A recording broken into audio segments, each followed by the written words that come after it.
बिस्मिल्लाहिर्रहमानिर्रहीम। अस्सलामु अलैकुम। तारीख़ का सच और मैं हूँ अताउर रहमान ताहिर।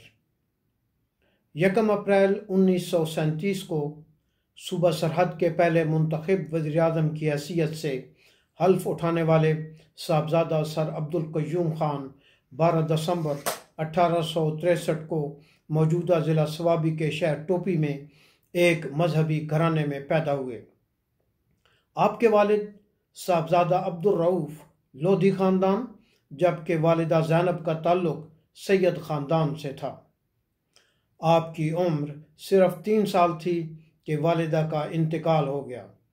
आप 10 साल के हुए तो वालिद साहबजादा अब्दुल रऊफ़ को भी ख़ानदानी दुश्मनी में कत्ल कर दिया गया, जिसके बाद मज़ीद परवरिश के लिए आपके मामू सैयद अहमद बाचा आपको अपने साथ कोठा मुल्ला ले गए। इब्तदाई तालीम आपने मकामी मदरसा से हासिल की। फिर आपको पेशावर के म्यूनसिपल बोर्ड मिडिल स्कूल में दाखिल करा दिया गया, जहाँ से आपने 1880 में वर्नैकुलर इम्तिहान पास कर लिया। फिर आपको एडवर्ड मिशन हाई स्कूल में दाखिल करा दिया गया, जहाँ से आपने 1883 में इंग्लिश मिडिल स्कूल एग्जामिनेशन पास कर लिया। सितंबर 1886 में आपने नायब तहसीलदार का इम्तिहान दिया और पहली ही कोशिश में कामयाब हो गए। मज़ीद तालीम की बजाय आपने मुलाजमत अख्तियार करने का फ़ैसला किया। नायब तहसीलदार की कोई असामी खाली ना होने के बायस आप कमिश्नर ऑफिस में मुतरजम और रीडर की हैसियत से भर्ती हो गए। सिर्फ 1 साल बाद आपको नायब तहसीलदार बना दिया गया। आप मुलाजमत के दौरान नायब तहसीलदार से तहसीलदार, extra assistant commissioner, assistant political agent और चीफ पॉलिटिकल एजेंट जैसे अहम ओहदों पर फाइज रहे। मुलाजमत के आगाज़ पर ही किस्मत की देवी आप पर उस वक्त मेहरबान हो गई जब आपको 1888 में हज़ारा में नायब तहसीलदार की हैसियत से तैनात कर दिया गया। ये वो दौर था जब अंग्रेज़ सरकार को हज़ारा के काला ढाका के कबाइल की बगावत का सामना था। काला ढाका मौजूदा सूबा खैबर पख्तूनख्वा के ज़िला तोरगर का इलाका था। 18 जून 1888 को काला ढाका के कबाइल ने 2 अंग्रेज़ अफसरों और 4 गोरखा सिपाहियों को कत्ल कर दिया, जिसका इंतकाम लेने के लिए अंग्रेज़ सरकार की हज़ारा फोर्स फील्ड ने 4 अक्टूबर 1888 को काला ढाका के कबाइल के खिलाफ बड़े पैमाने पर ऑपरेशन शुरू कर दिया। अंग्रेज़ सरकार ने इस ऑपरेशन को हज़ारा ब्लैक माउंटेन एक्सपीडिशन का नाम दिया। 10,000 कबाइल ने अंग्रेज़ दस्तों का मुकाबला किया, जिसमें उनके 400 अफराद शहीद हो गए। काला ढाका के कबाइल सिर्फ 1 माह तक अंग्रेज़ फोर्सेस का मुकाबला कर सके। 3 नवंबर 1888 को अंग्रेज़ दस्तों ने बागी कबाइल पर मुकम्मल कंट्रोल हासिल कर लिया। इन मुहिम्मात में आला खिदमात सर अंजाम देने के इतराफ़ में अंग्रेज़ सरकार ने साहबजादा सर अब्दुल क़य्यूम ख़ान को हज़ारा 88 के सिल्वर मेडल से नवाजा। साहबजादा सर अब्दुल क़य्यूम ख़ान की कामयाब ज़िंदगी का ये पहला जीना था। मुलाजमत के इस पहले इम्तिहान में पास होने के बाद साहबजादा सर अब्दुल क़य्यूम ख़ान को अंग्रेज़ सरकार के बाएतमाद और वफादार हलकों में शामिल कर लिया गया। साहबजादा सर अब्दुल क़य्यूम ख़ान को दूसरी बड़ी कामयाबी कब मिली, इसका तज़किरा करने से पहले थोड़ा सा तारीख़ी पस मंज़र पेश करना ज़रूरी समझता हूँ। 1878 से 1880 तक लड़ी जाने वाली दूसरी अंग्रेज़ अफ़गान जंग में जब अंग्रेज़ फोर्सेस को फतह हासिल हो गई तो अफ़गानिस्तान के अमीर शेर अली ख़ान ने काबुल से फ़रार होकर तुर्किस्तान में पनाह हासिल कर ली। अंग्रेज़ों ने शेर अली ख़ान के ही बेटे मोहम्मद याकूब ख़ान को 1879 में अफ़गानिस्तान का नया अमीर मुकर्रर कर दिया। मोहम्मद याकूब ख़ान की हैसियत एक कठपुतली हुक्मरान से ज़्यादा न थी। इस मौका पर अंग्रेज़ों और मोहम्मद याकूब खान के दरमियान एक मुआहदा हुआ जिसे मुआहदा गंदामिक का नाम दिया गया। अफ़गानिस्तान इस मुआहदा के तहत कोयटा, पशीन, सिब्बी, हरनाई और खैबर के इलाकों से दस्तबरदार हो गया और इन पर ब्रिटिश ईस्ट इंडिया कंपनी के हक को तस्लीम कर लिया। यह एक मजबूरी और बेबसी में किया गया मुआहदा था। इस हकीकत को अंग्रेज़ सरकार भी बखूबी समझती थी। 1880 में दूसरी अंग्रेज़ अफ़गान जंग में मुकम्मल फतह हासिल करने के बाद अंग्रेज़ सरकार ने अफ़गानिस्तान अब्दुर्रहमान खान के हवाले कर दिया। अब्दुर्रहमान खान दोस्त मोहम्मद खान बारकज़ई के पोते थे। दोस्त मोहम्मद खान बारकज़ई ने 1838 से 1842 में लड़ी जाने वाली पहली अंग्रेज़ अफ़गान जंग में अंग्रेज़ अफवाज को शिकस्त का मज़ा चखाया था। अमीर अब्दुर्रहमान ने अफ़गानिस्तान में बामी जंगो जदल का सिलसिला ख़त्म करके वहाँ एक मुस्तहकम हुकूमत कायम कर दी।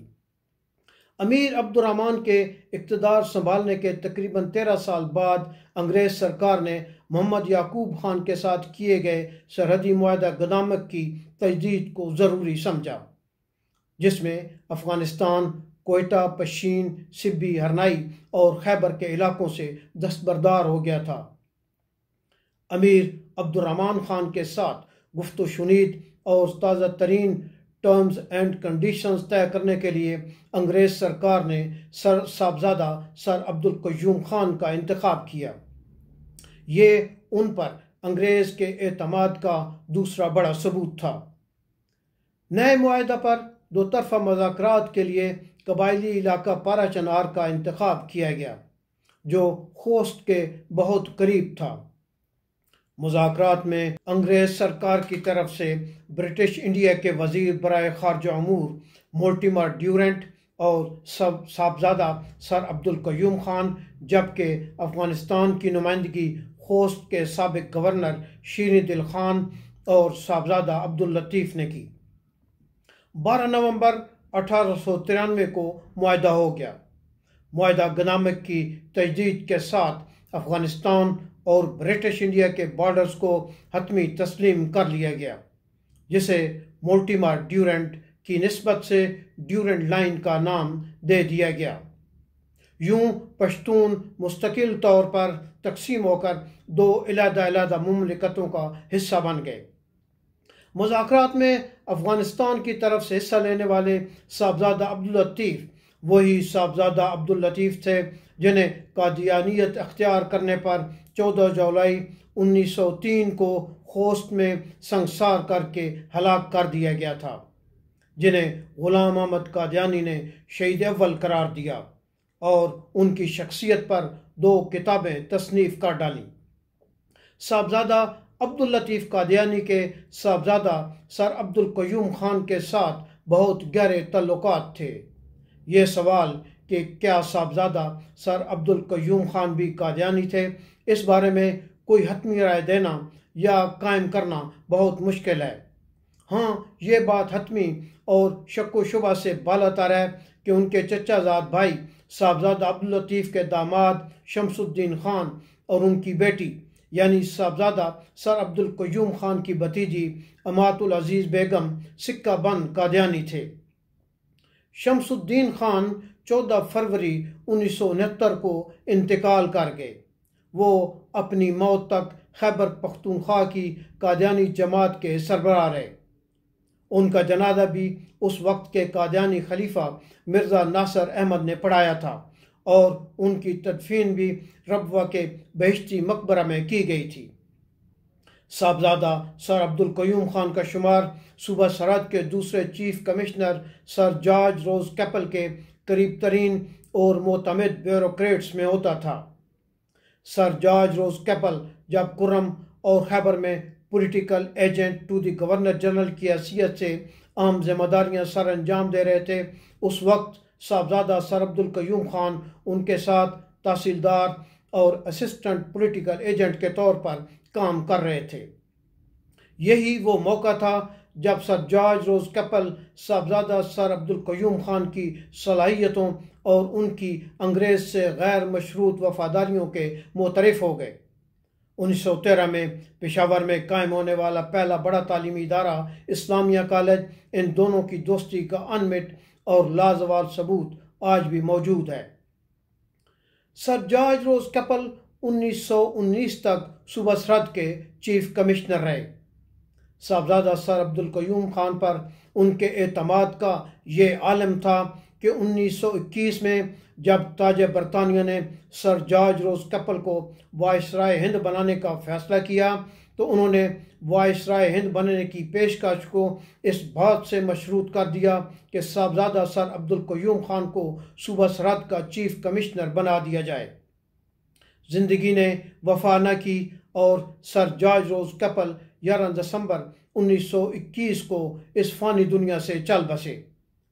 लेकिन सर जॉर्ज रोज कैपल के इंतकाल के बाद भी साहबजादा सर अब्दुल क़य्यूम खान का अंग्रेज़ सरकार के साथ वफा और जज़ा का सफ़र बदस्तूर जारी रहा और रिटायरमेंट के बाद 1924 में साहबजादा सर अब्दुल क़य्यूम खान को मरकज़ी सतह पर इंडियन लेजिस्लेटिव काउंसिल का रुकन नामजद कर दिया गया। आपको 1931 से 1933 तक लंदन में होने वाली गोल मेज कॉन्फ्रेंसेस में सूबा सरहद की नुमाइंदगी करने का एजाज़ भी हासिल है। 1932 में सूबा सरहद को मुकम्मल सूबा का दर्जा मिलने पर जब इसकी पहली लेजिस्लेटिव काउंसिल तश्कील दी गई तो साहबजादा सर अब्दुल क़य्यूम खान को इसका सीनियर वजीर नामजद कर दिया गया। 1937 में सूबा सरहद के सूबाई असम्बली के पहले इंतखाबात में आप आज़ाद हैसियत से रुकन मुंतखब हो गए। 27 फरवरी 1937 को आपने 16 आज़ाद अरकान से मिलकर सूबा सरहद की एक नई सियासी जमात यूनाइटेड मुस्लिम नेशनलिस्ट पार्टी की बुनियाद रखी और फिर 1 अप्रैल 1937 को सूबा सरहद के पहले मुंतखब वज़ीर-ए-आज़म की हैसियत से हल्फ उठा लिया। साहबजादा सर अब्दुल क़य्यूम खान की हुकूमत कितने माह चल सकी, कैसे ख़त्म कर दी गई, सूबा सरहद का नया वज़ीर-ए-आज़म कौन बना और फिर उस वज़ीर-ए-आज़म की हुकूमत ख़त्म करके गवर्नर राज कब नाफिज कर दिया गया, ये बताएंगे हम अगले प्रोग्राम।